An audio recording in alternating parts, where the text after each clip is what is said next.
And we're in. Let's give it a second here. Okay. Wow. Super excited to have these two guests here today on Roll Radio. With me today, I have the legend, one of the greatest of all time, 30 million records sold.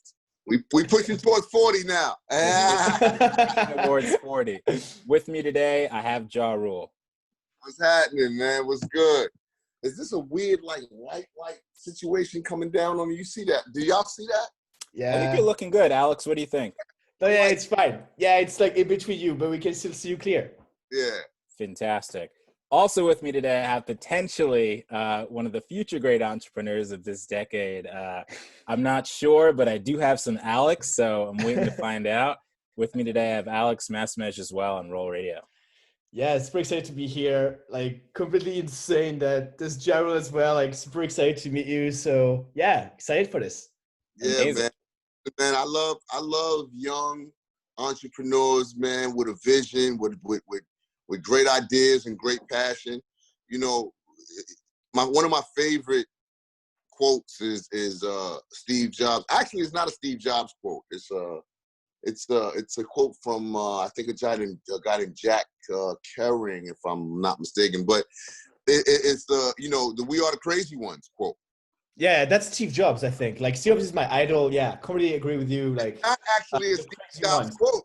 Steve Jobs said it, but it's not his original quote. I looked it up. I'm a Steve Jobs fan myself too. Yeah. but that's one of my favorite quotes from whoever the fuck said it. because it really sums up, the creatives in this world and the ones who do push the world forward. We are looked at as the crazy ones.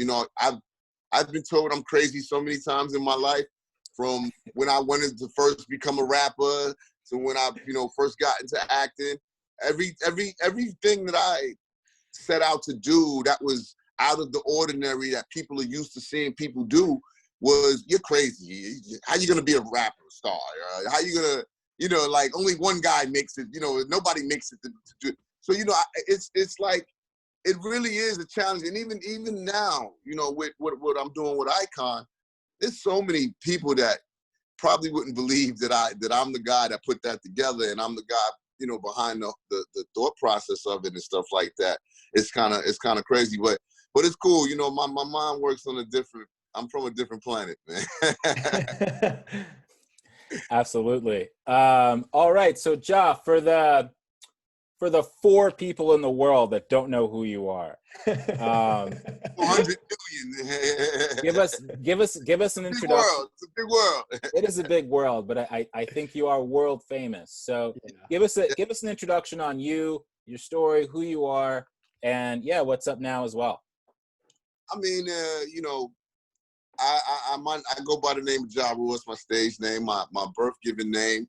The name my mama gave me is Jeffrey Atkins. I'm very proud of that name. Yeah, I am. I really am very proud to be Jeffrey. I grew up in Hollis, Queens.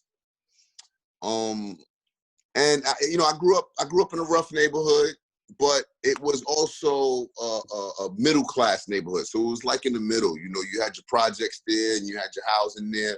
So my grandparents, they had they were a little more established. They had a nice, a decent home, a middle class home in Hollis, Queens. So I lived with them for a little while because my mom didn't have that set up. She was struggling and poor and lived in the projects, and so she wanted me to have a better start in life. So I lived with my grandparents for a long time, since I was about 5 years old till I was about 11, 12 years old.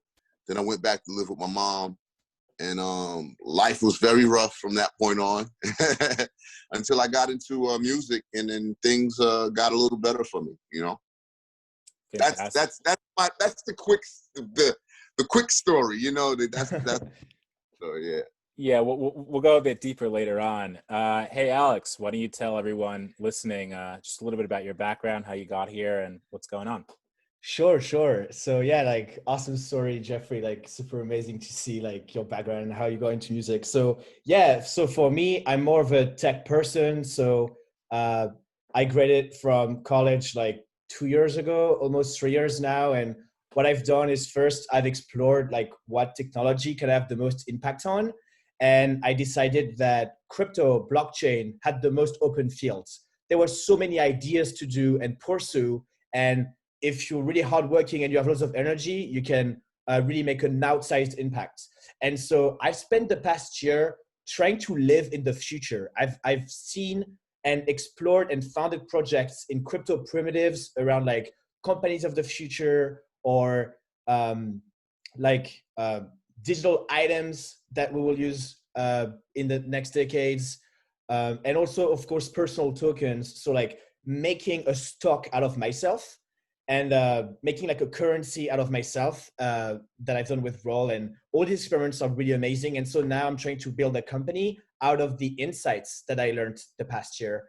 And this is kind of like the transition phase for me. But yeah, so I've done the Alex token that helped me with my transition. And so that got me some media and stuff, but nowhere near Gerald level, of course. But yeah, like it's a fun time for me. Like I've had fun with crypto, and now I'm starting to get a bit more serious. And that's basically my journey. So building applications on top of crypto. Awesome. And just a quick cap in that. So you raised via Alex. How much did you raise, and what was that story like? Sure. So basically, COVID-19 happened. I had like less revenue. I wanted to switch to entrepreneurship and being a founder. And basically, I was like, okay, well, I have potential. I know a lot of people think I'm young and I have some energy. And so I was like, let me try to get money from the community that I built, and let's see if people are excited about my future. And so what I did is I proposed on an article saying I am raising $20,000. But at the time, like, I had no clue this would work. I had no clue people would even give me money. And turns out it did. And in 5 days, through my Alex token, I received $20,000. And so now I don't need to worry about, you know, having a side job to pay the bills. I can just focus on really working on what's most impactful for me. And so it's happened really smoothly. So it's, yeah, via the Roll token, pretty amazing experience. Awesome. Yeah. And cool. So we're all entrepreneurs. We're all creatives. We're all crazy ones, as Josh says. Yeah. So I really want to dive in and talk about the first topic here. We're all surrounded in hip hop in some way. We're all surrounded with blockchain in some way, all three of us. So I really want to discuss, you know, if blockchain could be the next hip hop and sort of what that means. So before we start the conversation, Ja, we just want to hear where you left off. So I want to hear, I'm a huge fan, so I want to hear like from Cash Money Click to Veni Vidi Vici to, you know, to Def Jam to kind of where you are now. Can you take us through, you know, just from the 90s to where you started, just on that journey, you know, becoming a platinum selling artist?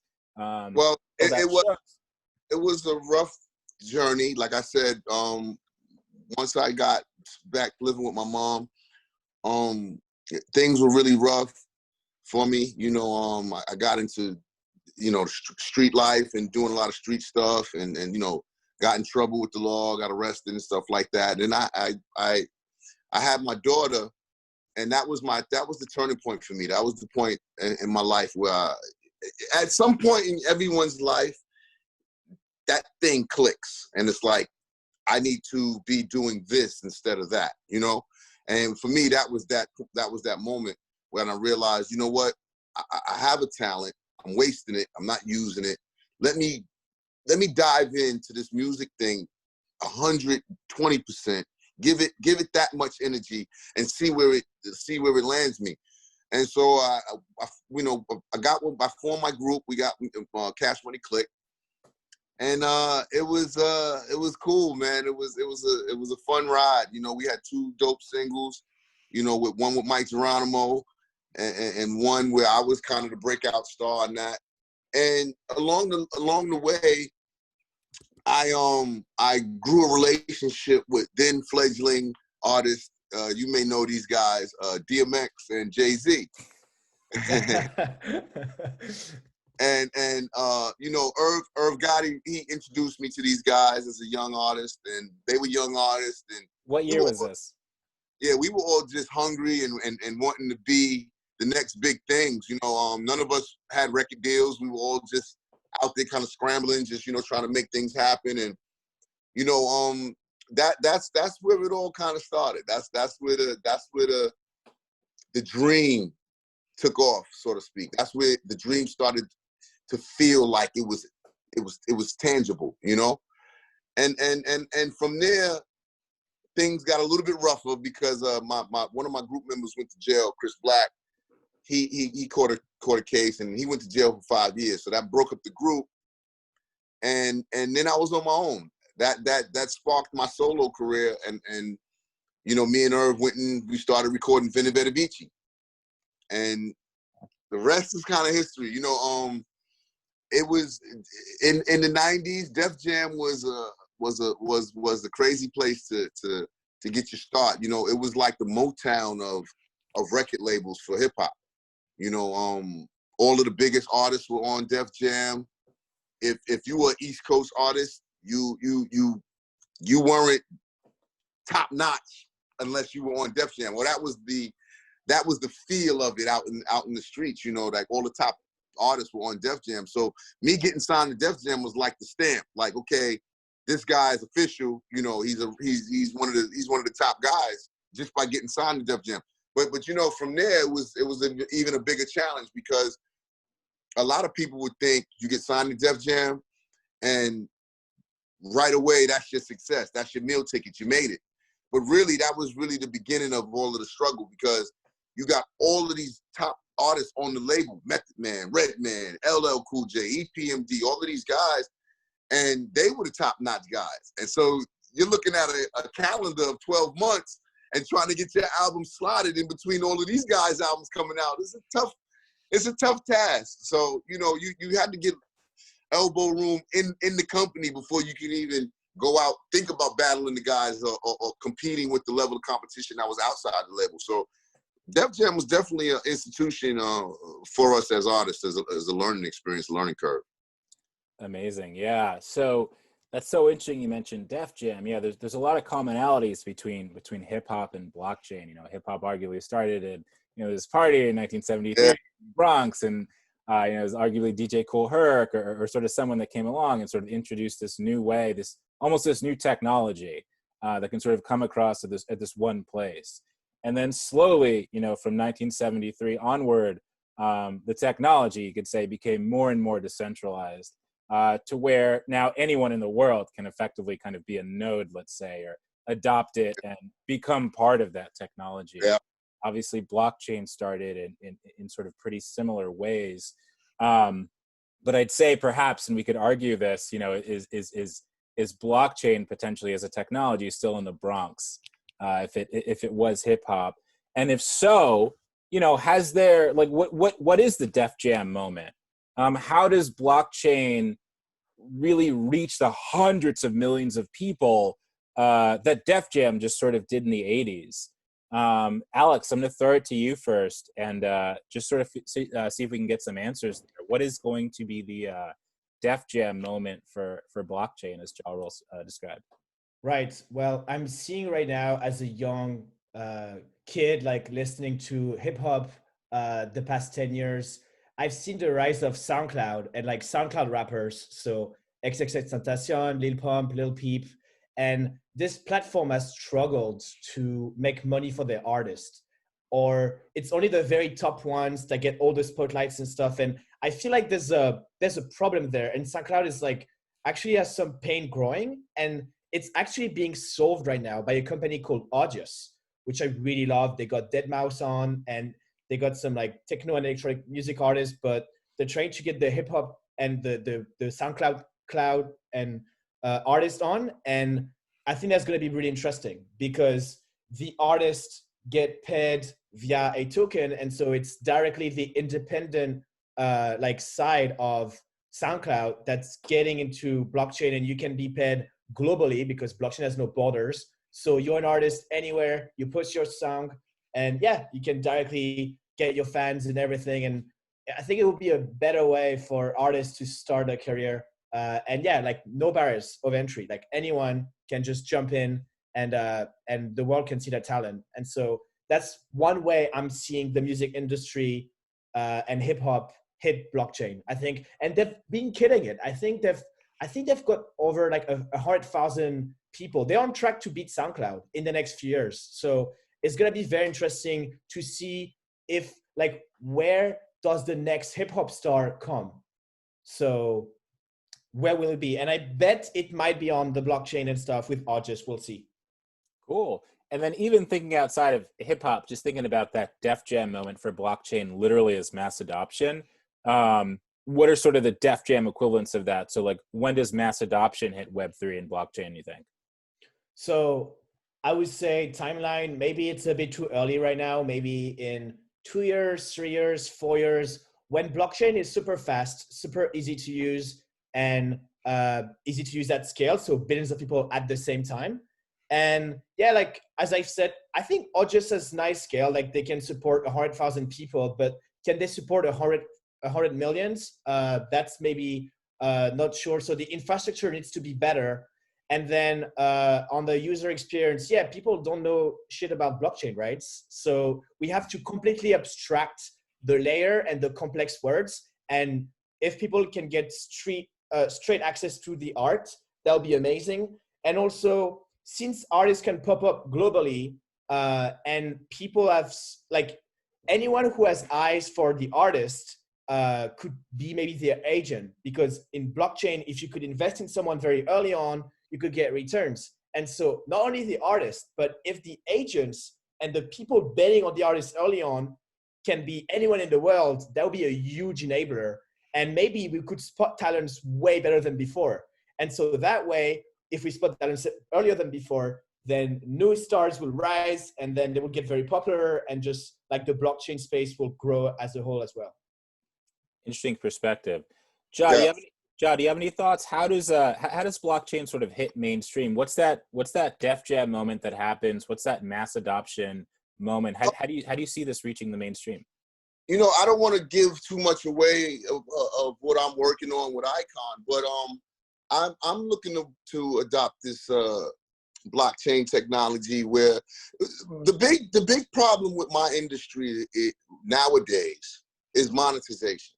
You know, our industry, when CDs came into play, it was the biggest time ever for sales in music. And one day we woke up and music was free. and I think that is really it's been the gift and the curse to my industry, streaming, because it's tagged our music and our creative, you know, our creative fucking vision and what we do as artists. It's put a free tag on it. When people think of music now, they think of it's free. And so I think the biggest challenge for us in my industry is monetization. And so with me, I think blockchain's Def Jam moment, as you say, as you like to call it, I think it's gonna come through monetization. And the reason why I say that, there's a technology that I'm looking to implement in the Icon where, so Alex, you mentioned SoundCloud. Yeah. So imagine an artist can upload his music on SoundCloud and use this blockchain technology, which now exists, where it tracks your streams right then and there to the dollar and lets you know how much money you're making every stream as it's streaming. Yeah. To me, that type of technology is going to drive artists to blockchain. It's going to drive artists to that. And you know, so I'm looking to implement that with Icon. So when artists upload music on Icon, 5 seconds from their first download, they know they made 10 cents, 5 cents, whatever. And they can watch it like a ticker grow. See, for us, that's huge, because we're always thinking we're getting robbed, which we are, you know, and we don't know what is being made on the outside. We only know what Sound Exchange tells us or Universal Publishing tells us. We only know what these companies tell us. We don't actually know. So with this technology, every artist gets to actually become their own distribution and tracking company of their own music and money. So I think that is something that artists are going to gravitate towards, and I think that might be the Def Jam moment for blockchain. Right. Yeah. Transparency and literally becoming your own network is super important. Jai, you just mentioned Icon. I'm not sure if all the people know about what that is, how it started, and really that you're an entrepreneur and have been for a while. Can you tell the people a little bit about Icon and what it is? Well, Icon it's a monetization platform for talent. What you can do on Icon is basically you can become your own brand as an independent artist or as a established artist. For me, it works in a lot of ways. You know, I cut out the middleman.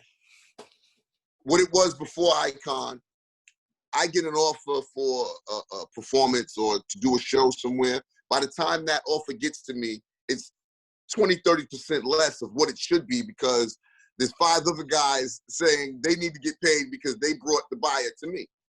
So with Icon, I wanted to eliminate some of that. And now it's basically one-to-one marketing. I make my Icon page. If a buyer wants to book Ja Rule in any way, shape, or form, whether it be, you know, doing a live chat through Icon or booking me for a live, you know, whatever on Icon Live, or booking me for a live event. You can do all of these things through Icon, as well as booking your merch and selling your tickets to your shows. All of those kind of things are available through Icon.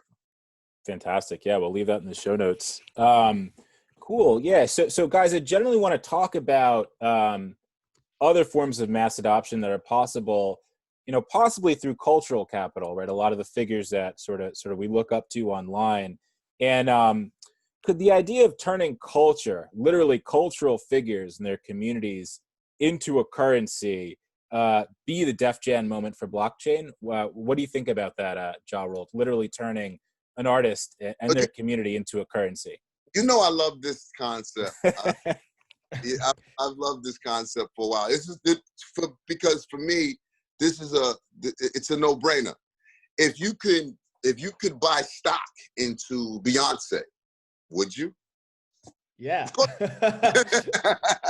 If you could buy, you know, stock in Rihanna or Jay-Z or Kanye or whatever, would you? Of course you would. So for me, this is a big step in blockchain, but it's also a big step in just, it's just a new way for artists to brand themselves as the actual brand. You know, it's like the Jay-Z lyric, I'm not a businessman, I'm a business. And that line sums up basically what this business model is. Fantastic. And Alex, what are your thoughts there? Can you turn culture itself into a currency with different, you know, figures all over the world? Yeah, totally. Because like, I think the bigger thing about culture is that it's ever moving. And so there's a lot of people think this culture is going to rise, this culture is going to get like laggard and go away. And so there's so many bets and speculation around it. And we've seen that blockchain with Bitcoin go up and down is a lot about speculation. And so if we can take that technology to this, like for instance, you know, like Kanye West Yeezys, right? Like people are secondary selling the Yeezys at like super high prices. And so now this company is doing it like Foundation or Zora, where they take really like high, like streetwear hype items and they make a stock out of it. And every time someone buys it, prices go up. Every time someone sells it, prices go down. And so now you can see like tapes of like Grammy artists. I think this is like the latest like Zora drop. And they did a drop and the tape just went far, like so high in prices and stuff. And so, yeah, like if you can make a stock exchange of culture, that's a really powerful idea. And yeah, I agree with Gerald there. I would buy Jello, you know, Jay-Z, Kanye West for sure in a heartbeat. Awesome. And hey, Ja Rule, so how do we make this happen? How do what's the moment when these types of cultural figures start issuing currency, start embracing sort of a blockchain in this way? I think it starts to open up once crypto opens up more. Once the crypto space is, you know, right now people are scared of the crypto space, but I love the crypto space because it is the unknown. It is, you know, the beginning of currency, the beginning, like if you could, when I don't know when money started being backed by gold or whatever, and if you were the guy that had gold in the time, and you had the tangible thing that became the paper thing, you were very, very rich at that time. This is a time similar where people can get into Bitcoin, blockchain. You know, I own Bitcoin, I own Ethereum. You know, it's been an up and down roller coaster. I just hold on to it because I know at some point, you know, in time, this is going to be the new currency and the new way we move currency. Because, I mean, let's just call it what it is. The very, very ultra rich, this is going to be the way that they choose to move currency. And so once they're involved and they're looking at it as a way to open up the industry of currencies, I think it's a go. And it's only a matter of time. Awesome. So you mentioned a few interesting things there. Do you think there's a branding issue? Should it even be called crypto? Is that sort of a term that triggers people? How do we get to these moments? I think people are mostly scared of crypto because it's not tangible. Mostly, any currency that we've ever dealt with in our lives has been tangible, or anything worth anything in our lives has been tangible. So crypto it's a new concept. But when you think about it, it's the same concept. Let's just say, right, I've never seen all my money. Never, and I never will. You understand what I'm saying? So virtual money is virtual money, and it's always been virtual money. We've just been tricked into thinking that it's tangible, but it's basically the same thing. Amazing, guys. Well, yeah, that wraps up those two topics there. Really want to know what's next for both of you. Hey, Ja Rule, what is, I know this year's kind of messy, but you know, what does the next 2 years look like for you? What's 2021 look like? 2020 has been a disaster for everybody, but I've been embracing 2020. I've really enjoyed 2020 thus far. It's because it made me think deep. You know, it made me pivot my business into a way that I think is going to be very lucrative for me. It kept me very much on my toes as a creative, as a hustler. You know, how to figure out how we're going to bounce back, keep that ball bouncing. You know, so 2020, I wasn't that mad at 2020, but I think this is a true testament of the entrepreneurs that are in the world right now. You know, when the last depression happened, a lot of big companies sprouted up. You know, when 9/11 happened, a lot of big companies sprouted up. So I think this is another time where a lot of big companies are going to sprout up, and we'll see the next big Fortune 500 companies come out of this COVID situation right here. Absolutely. Hey, Alex, you know, what's the rest of the year look like for you? What does 2021 look like for you? Yeah, I totally echo that right now the people hustling for the next 12 months, 18 months, while the world is in a total mess, it also means that new institutions are going to be built now.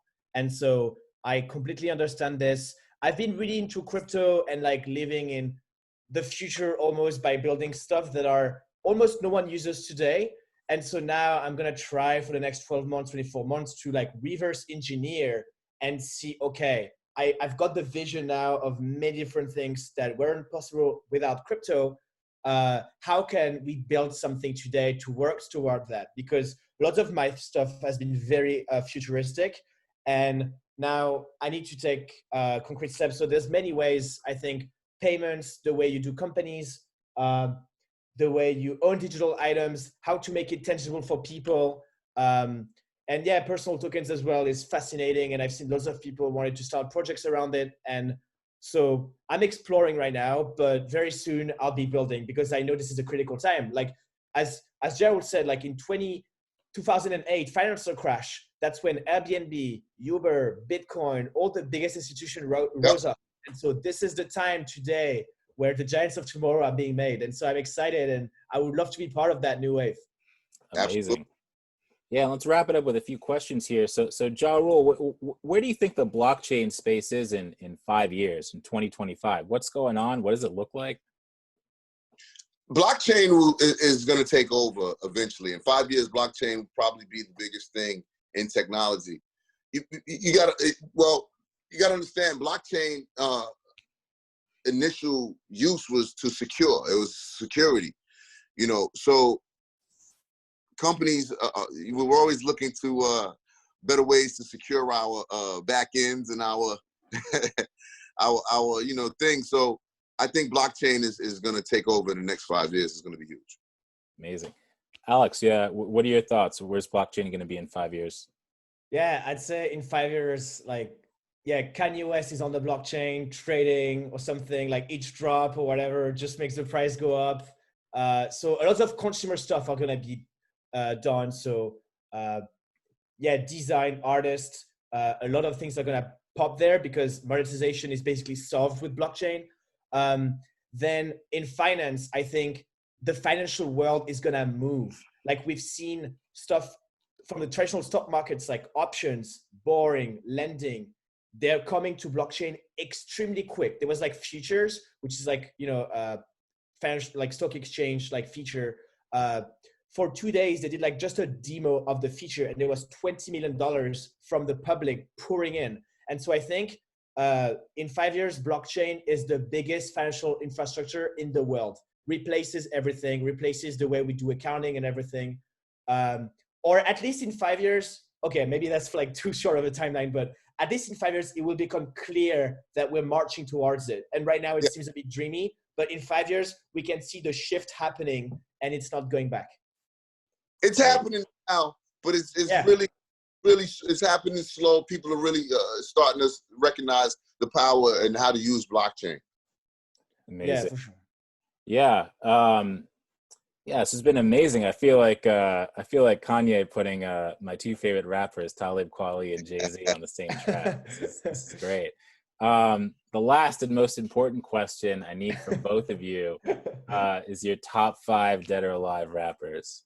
Top 5. Ja Rule, I need your top 5. Dylan, and Dylan. No. Sheesh, man. I was asked this recently. I'm gonna run it off quick. Big Pac, and this is in no order. Big Pac, Jay,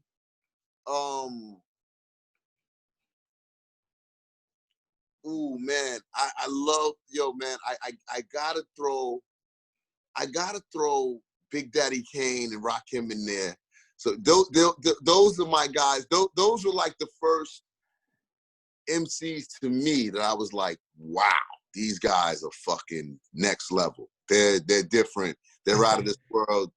Different. Like you made it. See, Alex, you're a little too young. But I'm too young. No, but before certain rappers, hip hop was like to the hip, the hop, the hip, the hip. It was like real ABC, simple rap.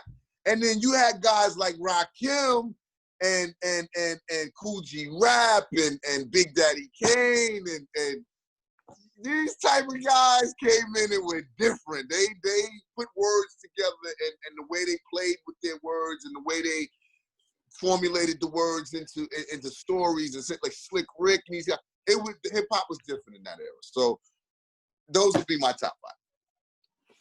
Alex, you're next.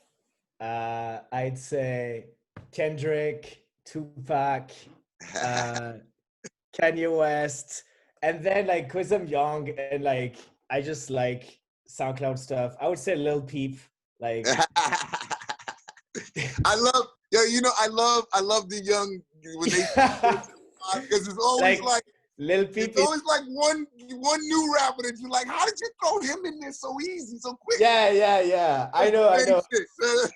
I know. Like maybe he doesn't deserve to be like top 5, but like, he's just amazing. Because I never listened to rock. Like everyone's listening to hip hop. It's like the world's biggest, genre since like the past decades. And Lil Peep does a bit of rock stuff and with hip hop, kind of like Post Malone, but I like more Lil Peep. So I would say, yeah. So Kendrick, Kanye, what is it? Tupac, Lil Peep. Then 5, I'd say, Good for. I don't know. I don't know. I don't know. I'm gonna say something shit like, will.i.am. I like him, Well, but he's not a real rapper. My I get son's it. favorite rapper right now is was X Triple X. Yeah. Yeah, That's that was my rapper. Yeah, he's really dope. Like he was just like Lil Peep. They had a collab even at the end. Yeah, like very talented guys. Like can't believe like they were younger than me. It's insane. Like too bad, but yeah. That's crazy. It's crazy. And this is like maybe the problem with like SoundCloud and monetization. Like they got to fame so quick at so high level, they couldn't handle the fame properly. So yeah. Really That happens to all of us, Alex. Yeah, for sure. It's so crazy with fame. The way fame works, right? It's crazy because this is the way it works. You struggle. You're nobody. And then all of a sudden, you're the biggest fucking thing in the world. Yeah. And it happens all in a span of like a year. So it's like, holy shit. Like, if you're hot and truly hot, it happens in a span of a year when you get hot. You get hot and then shit, you take off. Yeah. Everybody's run is the same way. When they got hot, it was gone. It was to the moon. And then they had to kind of figure out how to navigate this newfound lifestyle that they're living. You know what I mean? Yeah. But it happens that way for everybody. It's struggling until you hit it, and then you hit it big, and you're out of here. Yeah. Wow. Amazing, guys. Well, thanks so much for stopping by Roll Radio. Let the people know where they could find you. Alex, go first. Yeah, Alex at Alex Masmej, Masmej on Twitter. That's like my biggest social media by far. So yeah, and the Alex token as well, alex.buymagic.xyz. Just like you can buy some if you've got like an Ethereum account. What's the Get me some Alex. Yeah, I'll give you some Alex. I can drop a link or something. I'm gonna grab me a few of them. Don't worry about it. What's the market cap of Alex these days? Alex market cap is like, I think $120,000 right now. So I think it's pretty undervalued. But it's crazy that there's people, betting on me. I'm quite unproven, but it's nice to see people supporting me. So there's roughly like $20,000 in exchanges right now on Uniswap. Like there's like the 2 versions. So actually more people put into the new one anyway. So yeah, market cap. Yeah, and it's like almost 2x from, I think, when we started it was almost even less, right? It was peanuts. So it basically almost 5x or something. Like, yeah, it's going fast. Hopefully it's the start. Super cool to hear. Ja Rule, where can everyone find you? At Ja Rule. That's where I'm at. Everyone knows. At Ja Rule on Instagram. That's really all I use. I don't use and at Ja Rule on Icon. It's coming soon. Of course. Wow. Well, thanks so much, guys. It's been great. No doubt.